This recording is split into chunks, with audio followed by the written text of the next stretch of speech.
Right, so if you're going to be wanting to nail the trellis together or smaller pieces of wood, this is the nailer to use, and this is the finishing brad nailer. It's designed for the smaller nails for finer work. I'll show you the other one in a minute, just in case you decide to use that for the larger nails, but it's pretty straightforward to use.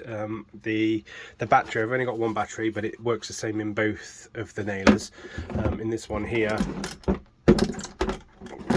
you can see the battery fits in to this slot here. It clicks in, and there's a little push button thing on it there to release it, and you'll see when you put the battery in, this green light starts flashing to say that the battery's got enough charge. I charged it up last night, so it should be 100%. You usually get a few thousand shots out of one battery, so I doubt you'll have to charge it up, but the charge is in the other box if you need to. Pretty straightforward. So that tells you anyway that the battery is ready to go.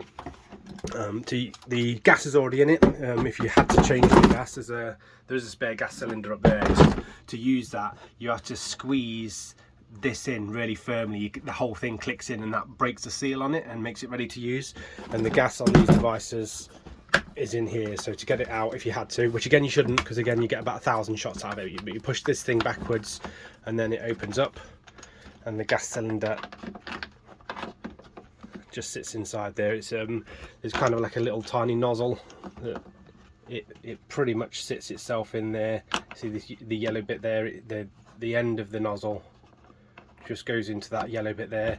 You can push it up like that, and that seats it, and then you can reclose this thing. You pull it back up, and then, whoops, a bit difficult to do with one hand, push that back in like that so it doesn't clip. So it does clip, sorry. Right, and then to load the nails, it's a bit finicky on them, to be fair. This one's a little bit more difficult than the other one. This is the loading mechanism here, so there's no nails in it right now. Or is there? Tell a lie, yes there is some. But to load them, pull this all the way down until it locks. If there's some in there already, if you hold the nail gun up, they will slide out. So this is some of them here.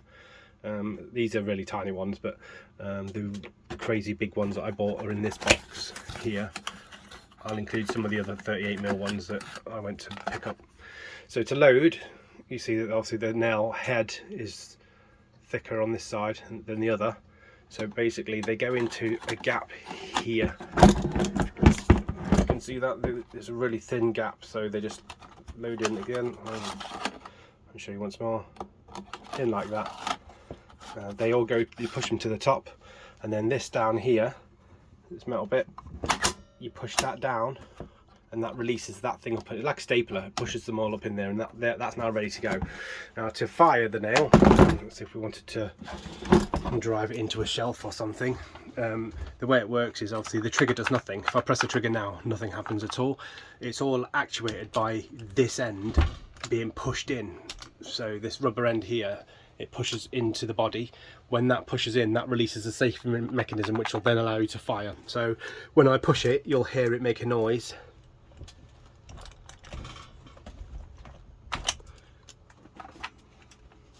One in a second. Just make sure the battery was in there properly. It starts whirring the fan at the back for the extractor. You press the trigger, and then it drives the nail in. And that's obviously driven a 7cm nail all the way through that shelving unit, so it's pretty powerful. You can adjust how deep the nails go, but the default setting is fine. You probably won't need to adjust that at all. It usually will put the nails in as far as it needs to. So you can just rinse and repeat. If you hold down the trigger, nothing will happen. It can't fire a nail when you press the button, so nothing's going to shoot out. It only shoots out when you push it into something and then press the trigger, and then in it goes. So you could hold the trigger down and just keep pushing this in, bam bam bam bam bam, if you wanted to, but I think you find for safety, push it in for each individual shot until you get the noise, then press the trigger to fire the nail, and then so on and so on. Obviously just you might find that this rubber end, because it is just a piece of rubber on the end to protect whatever you're nailing into, that does come off it's designed to be replaceable. So if you find it after maybe 10 or 15, 20 nails that you shoot in, it comes slightly off the end, just push it back on again. The only thing to watch for this nail gun, because I bought all these second hand, is this side here.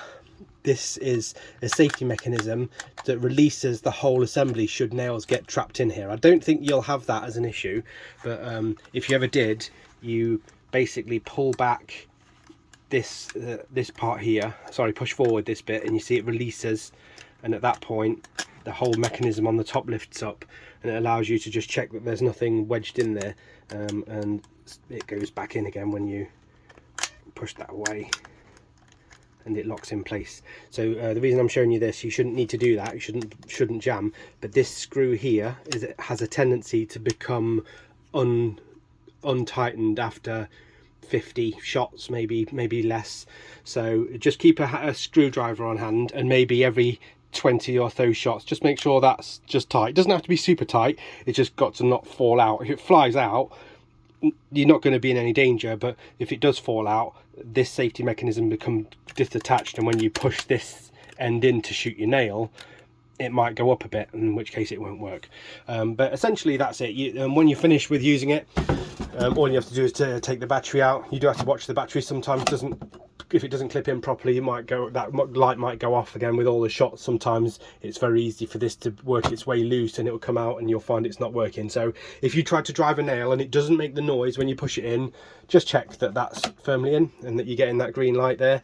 But once you're finished with it, you just take the battery out. You don't need to take the nails out or take the gas out or anything like that. You can literally just leave it, chuck it in its box, and then close the lid. Again, the other gas was there if you need it. The other nailer is very similar. Obviously it's its bigger brother, and this is designed for the heavier duty work.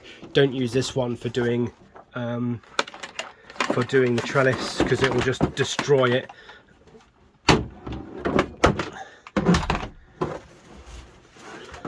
So similar story, battery in.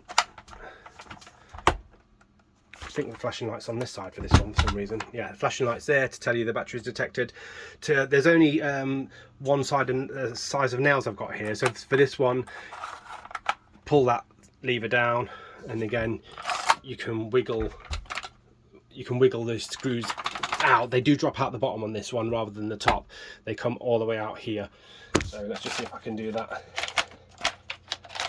It's not normal to take the nails out. You're usually only putting new ones in rather than releasing them. So these are angled nails, you'll see, because this has got an angle on it, whereas the other ones was straight.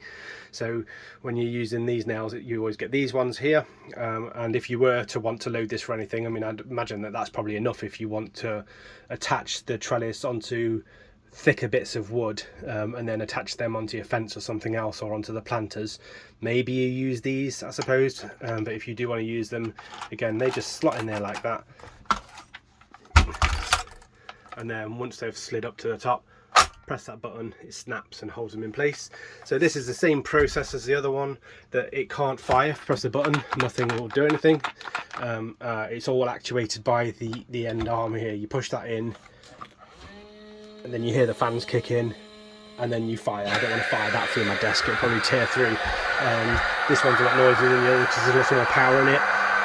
The gas is the same, so it's a different gas canister though. There's only this is a brand new gas canister in here, and I've just filled it. This one can fire about 4,000 shots, so you shouldn't ever have to replace it. It's in there if you needed to check anything, but I'd just probably say leave that well alone. This one has a tendency to sometimes misfire, because the nails that are in there aren't actually the right type nails for this model. So they do kind of work, but every now and again you might find it doesn't fire, and then you have to just try and shoot it a couple of times, or sometimes you have to loosen the nails just by pulling that down, letting the nails come down a bit, and then pushing them back up again and pushing the button to put them back into place. So I've had to do that a couple of times, but as I say, I wouldn't imagine you'd have to use that one. I think you probably just have to use a smaller one, and as long as you know, you just put the battery in. You shouldn't have to mess around with the gas.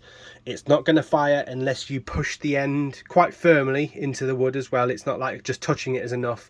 You'll definitely feel the resistance. Like on this one, I can rest pretty much the entire weight of the gun onto the end and it still doesn't fire. I still have to push my hand down on it with a bit of force for it to make the noise. So that's what you're waiting for, that noise.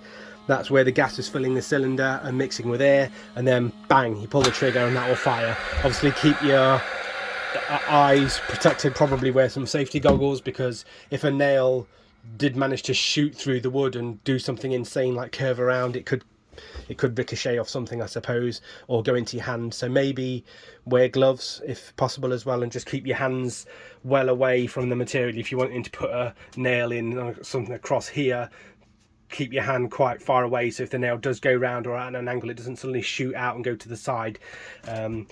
So that's probably about it, really. I can't think of anything else that you might have issues with. I'll include in the box for the smaller one, there are those gigantic nails that they gave me. I decided to keep those because they gave them to me for the same price as the small ones, and the small ones are a lot cheaper. And there will be another box of the 38mm ones in there as well, the blue Tackwise box. Use those ones. I'll load it up already, so that you don't have to mess around with that. And then if you get stuck with it, just WhatsApp me or something, and I'll run through it again, or well, just watch this video again. All right, good luck. I hope to see whatever it is that you've made. Right, speak to you later. Bye.